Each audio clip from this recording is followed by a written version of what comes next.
Olá, alunos do 8º ano, sejam bem-vindos à nossa aula de ensino religioso.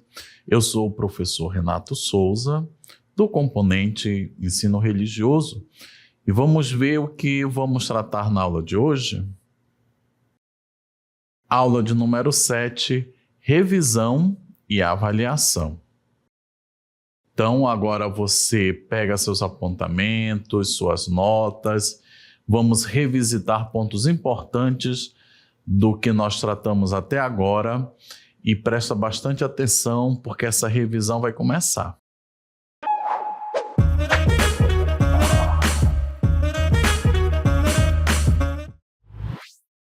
Olá, alunos do 8º ano, bem-vindos à nossa revisão de ensino religioso. Hoje nós vamos revisitar os pontos mais importantes que foram tratados na unidade 1. Por isso é muito importante que você tenha seus apontamentos em mãos, possa completá-los com aqueles pontos mais importantes que nós vamos revisar aqui, né, nos preparando bem para a nossa avaliação. Então vamos começar? Vamos lá. Como um ponto importante que a gente traz aqui para vocês, né, é a questão da convivência, né? Viver com indivíduos de distintas tradições, opiniões políticas, crenças religiosas pode ser desafiador. Olha aí, esse tema está versando bem sobre a questão da diversidade na sociedade em que nós vivemos. Oferece uma chance valiosa de ampliar a empatia e exercitar a tolerância, favorecendo uma convivência harmoniosa. Olha só, quando a gente trabalha essas questões da empatia, da tolerância, nós temos aí um grande caminho aberto para uma convivência harmoniosa, evitando conflitos, evitando brigas, evitando desentendimentos. Cada um de nós tem algo a compartilhar e a absolver. Cada pessoa, né, cada elemento da sociedade tem algo a compartilhar com o outro, né, a dividir com o outro e também a absolver, a aprender com a outra pessoa, apesar das diferenças. As diferenças, longe de ser um motivo para brigas, para desentendimentos, é uma oportunidade para que nós possamos crescer como pessoas, aprender com as diferenças, absorver aquilo que vai nos tornar mais humanos e mais próximo às pessoas com as quais nós convivemos. Vamos lá, temos ainda bastante coisa nessa revisão. Cidadania, esfera pública e esfera privada. Uma esfera, gente, olha a questão desse conceito aí, mais do que uma forma geométrica, quando a gente fala aqui em esfera, é como um ambiente ou área onde fazemos alguma coisa, seja usando a mente ou o corpo. Esses lugares, esses ambientes, essas áreas, como a escola, a família, poderíamos acrescentar aqui as comunidades religiosas, né, a vizinhança, tem suas próprias regras e jeitos de agir. Ou seja, a esfera a qual nós estamos nos referindo aqui são os ambientes que nós frequentamos ao longo da nossa vida. E cada ambiente vai ter as suas regras. Quando a gente chega pela primeira vez naquele ambiente, já há regras que nós devemos cumprir, né? Já há regras que nós devemos seguir. Isso é importante, né? Não somos nós que estabelecemos as regras, nós as seguimos, porque elas já foram estabelecidas antes da gente. Vamos lá, vamos continuar.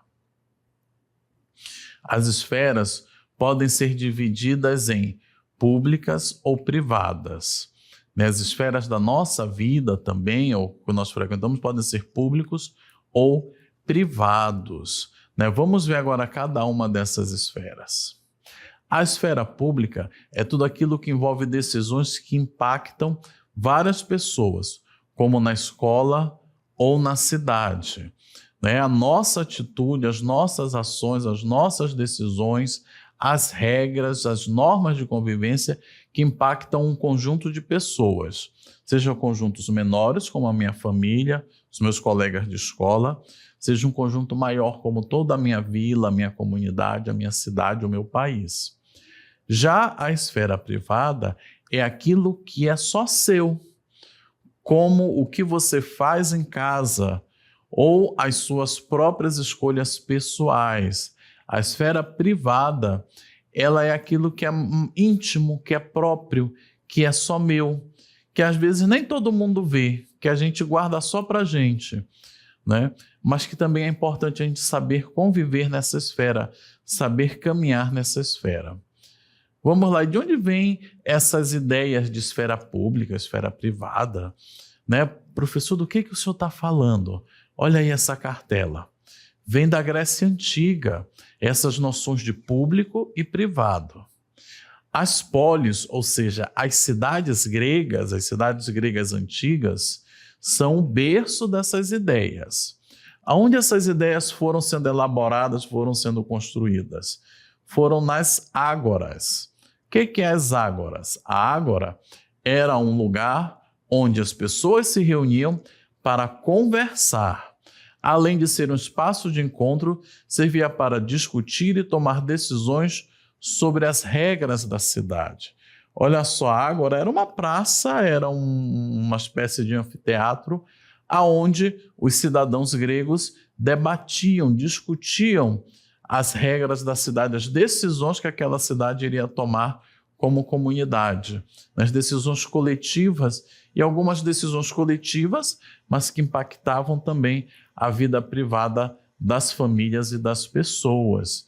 Né? Dessa prática da ágora que vai surgir depois a ideia da democracia, e da democracia tanto a grega como a democracia que nós entendemos hoje. Vamos lá que nós ainda temos mais contribuição dos gregos para a nossa vida. Né? Para os gregos antigos, a palavra oikos, que quer dizer casa, mas em referência ao grupo de pessoas que moravam juntas. O chefe da família, geralmente o homem, os filhos, a esposa e os servos. Todos conviviam no mesmo lugar. Esse conceito, essa palavra oikos, ela é muito importante, porque ela nos dá a ideia de coletividade. Da palavra grega oikos vem outras palavras que nós usamos no português. Ecologia, economia, ecumenismo, nascem dessa palavra grega, né, que sempre nos dá essa ideia de algo coletivo, né? Economia, o sustento de um grupo coletivo. A ecologia, a sobrevivência do coletivo, né? O ecumenismo, o diálogo entre grupos diferentes. Então, esse ponto é importante para que a gente possa entender, né, que os gregos tiveram essas primeiras preocupações que depois foram se desenvolvendo até chegar para nós hoje no século XXI. Vamos lá, vamos continuar. E aí vem a ideia de cidadania. Nessa cartela nos traz um conceito de cidadania. Cidadania que era pensada na ágora, que era vivida na oikos. Vamos agora ver o que é essa cidadania. Cidadania envolve participar das decisões que afetam a vida em comunidade, assim como os gregos faziam na ágora. Isso significa se envolver em debates públicos, tomar decisões em conjunto e respeitar os limites entre o que é pessoal e o que é de interesse comum. Né? Olha aí, a cidadania ela é tudo isso, né? É você participar das decisões que afetam a vida da sua comunidade, da sua oikos, né? É você participar dos debates públicos, das decisões, é você respeitar os limites que há entre as pessoas, né? Sem invadir os espaços de outras pessoas, mas sabendo respeitá-los e conviver de forma harmônica. A cidadania é essa vida social, essa vida comunitária, vivida de forma excelente, de forma sadia, né? Caso seja uma sociedade que de repente caia numa guerra civil, a cidadania já foi para o espaço há muito tempo. Mas quando é uma sociedade que é acostumada ao diálogo, ao debate sadio, a buscar saídas de forma coletiva para os problemas comunitários, então a cidadania caminha aí com muita firmeza, com muita fortaleza. Temos mais um ponto para visitar nessa aula. Os direitos e deveres estão interligados.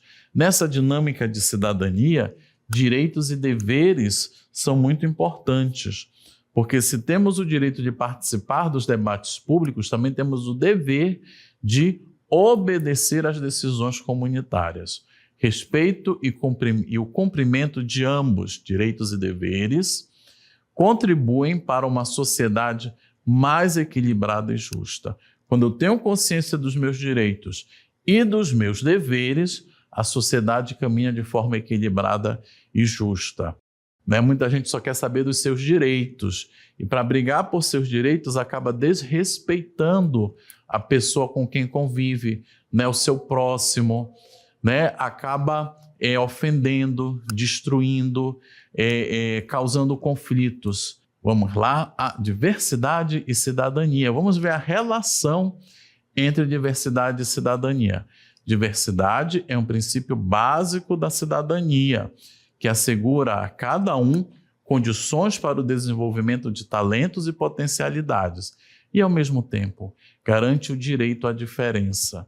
Olha só, dentro do exercício da cidadania é preciso observar a diversidade de pessoas. As pessoas são diferentes e é intrínseco, ou seja, está junto com a prática da cidadania eu respeitar essas diferenças.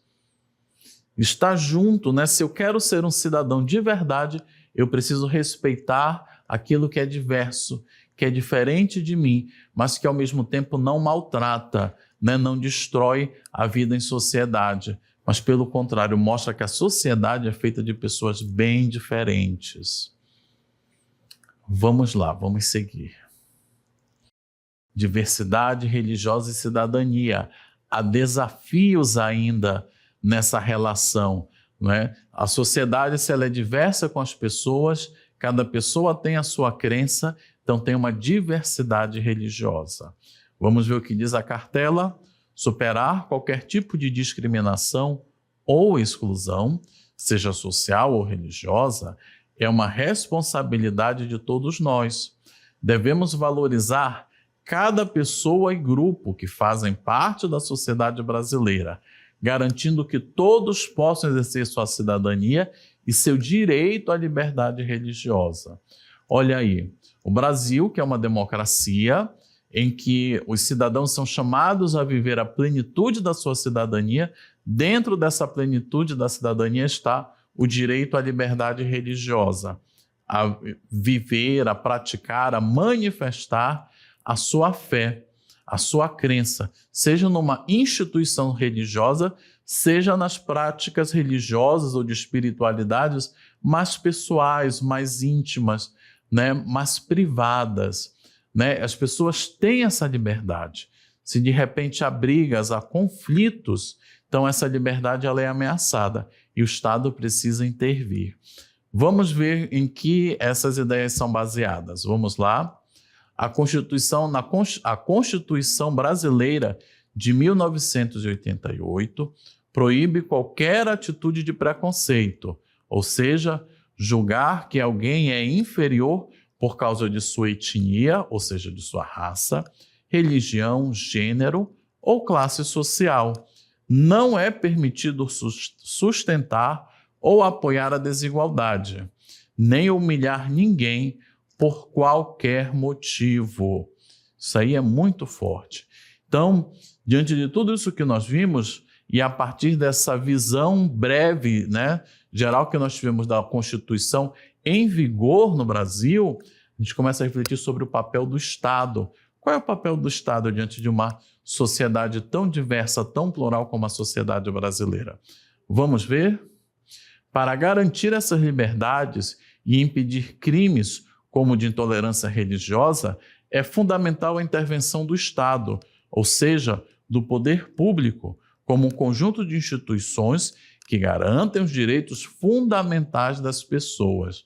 É quando o poder público garante, usa todos os seus atributos para garantir o direito às liberdades das pessoas. Vamos lá. Para resguardar os direitos de expressão e de liberdade religiosa e garantir que todos respeitem esses direitos na sociedade, o Estado e as instituições que o compõem devem, vamos lá, cabem, melhor dizendo, elaborar e aplicar as leis, mediar e resolver os conflitos e punir aqueles que desrespeitam as leis. Professor, que leis são essas? As leis que protegem essas liberdades. Quando acontece algum conflito em relação a essas liberdades, o Estado tem que mediar e resolver esses conflitos. Caso esses conflitos não se resolvam e haja um desrespeito a essas leis, o Estado deve rigorosamente punir as pessoas que desrespeitam essas liberdades. E você abre processo, se faz um BO e tal, e todas essas coisas que são muito chatas, mas que são os instrumentos que o Estado tem para garantir as liberdades de pensamento, de expressão e as liberdades religiosas. Pautado nisso, vamos ver aí a pluralidade na sociedade. É importante reforçar a questão da pluralidade presente em nossa sociedade. Desta forma, a sociedade é um reflexo da humanidade presente nela. A humanidade, ela é plural. Então, como a humanidade se divide em sociedades pequenas e grandes, essas sociedades refletem essa pluralidade, essa diferença entre as pessoas. Ao mesmo tempo em que temos as mesmas características, também temos diferenças marcantes. E a sociedade é composta por isso: características iguais, características parecidas e características bem diferentes. E para que essas sociedades funcionem, é preciso que o Estado, as autoridades da sociedade, organizem a vida social. Vamos lá. Vivemos em uma sociedade formada por pessoas com diferentes crenças, formação familiar, habilidades pessoais e profissionais, histórias de vida e condições sociais. Poderíamos elencar muitas outras, mas essas aqui são as que estão mais conectadas com o nosso componente curricular. E agora nós vamos ver um vídeo onde o professor Dário Pinheiro, que é professor de Sociologia aqui do Centro de Mídias, ele vai nos dar uma ideia sobre essa questão da pluralidade na sociedade. Vamos lá. Olá, eu sou o professor Dário Pinheiro e ministro componente curricular Sociologia. E falar acerca da pluralidade da sociedade brasileira, eu vou iniciar com língua portuguesa. Sim, que o que é plural? 2 ou mais elementos, 2 ou mais coisas, isto é plural. E quando falamos em pluralidade para a sociedade brasileira, é porque tem 2 ou mais coisas nessa sociedade, especificamente cores, matizes, sabores. Isso tudo tem, e esta cor está refletida na nossa pele, nos olhos, nos cabelos de povos diferentes que vieram e formaram a nossa sociedade. Daí a nossa riqueza. Falo também de Paulo Freire, que para este autor, que fala sobre a pluralidade da sociedade brasileira, vê como vantajosa, como benéfica esta miscigenação. Outra palavrinha bem legal, né? Que significa justamente a mistura dessas cores e a beleza desta pluralidade dentro da nossa sociedade. É claro que isso pode depois trazer alguns problemas, como a questão da discriminação. Isso ainda existe, mas deixo aqui a mensagem e vou concordar com Paulo Freire, que a pluralidade da sociedade brasileira, pela miscigenação das suas raças, principalmente a preta, a indígena e a branca do europeu, formou a cara do povo brasileiro. Muito obrigado, professor Dário, por essas sábias palavras.